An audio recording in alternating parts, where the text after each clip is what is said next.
Hey guys, welcome back to Electrical Car Repair Live. Our mission at the garage is to save you guys as much money as we can. That's why we make these absolutely free videos and we teach you how to fix your car for free. Let's go ahead and start on it now. In today's video guys, here we will be working on a Chevy Cruze guys. And if you have guys problems with your instrument cluster not working, not turning on, doesn't mean that it's burned. It could be just a bad fuse guys, and we'll show you which fuse to check.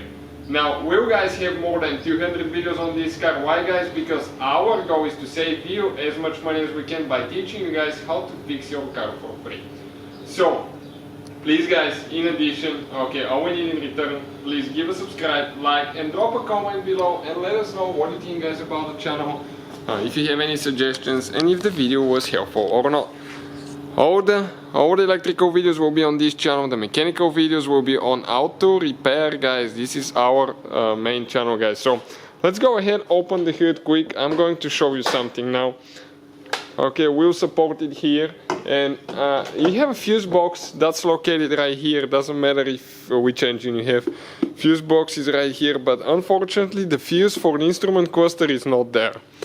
Let me show you. If I go inside guys, okay, I'm going to turn the ignition on. Okay, this is the key. I'll put it in. Okay, the info screen comes up. The cluster doesn't work at all. So what is causing that now guys? Okay, I'm going to turn it off. I would recommend to disconnect your car battery, okay, when you're replacing that fuse, but we're not going to, just so we can make the video quicker. But don't take any chances guys, disconnect your car battery. So right here you have a fuse box on the left side next to your steering wheel, okay, and pull that thing down. Now we need to locate fuse guys. Okay, it's called fuse number 21, 15 amp fuse number 21. So looking at the fuse box now, okay, looking at the fuse box, it will be this fuse, okay, right here. So even if you have an empty spot, look like we have on the bottom, it's 1, 2, 3, 4, 5, 6th one from the bottom up on the very right side. So I will go ahead, pull that fuse out. Check out guys in the description of the video below where we buy our replacement fuses from for a really good price guys. They're amazing deal.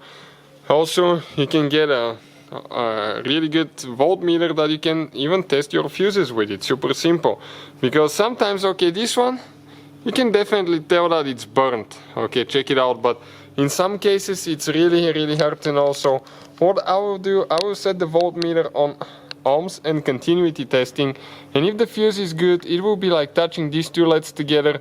We're going to get, okay, let me touch them, 0 reading, because there will be continuity between the two terminals. Now I'm going to touch the fuse here and check out.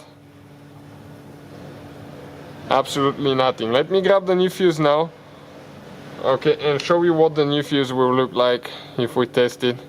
And make sure you stay until the end to see how the cluster will start working.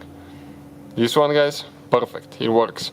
So I'll go ahead now, install it here. Okay, you gotta make sure that you install it in the same slot that you removed it, right? Okay, perfect. Now, if I don't forget to install your cover later, if I turn the ignition on, even on the first position, the cluster will start working, you can see. So that's definitely taking care of that problem guys. Please subscribe. Hopefully guys the video was helpful and we were able to save you money. We guys have more than 19,000 free repair videos on our YouTube channels. Check them out. We have videos that can save you thousands of dollars in future repairs. Thank you for watching and see you guys next time.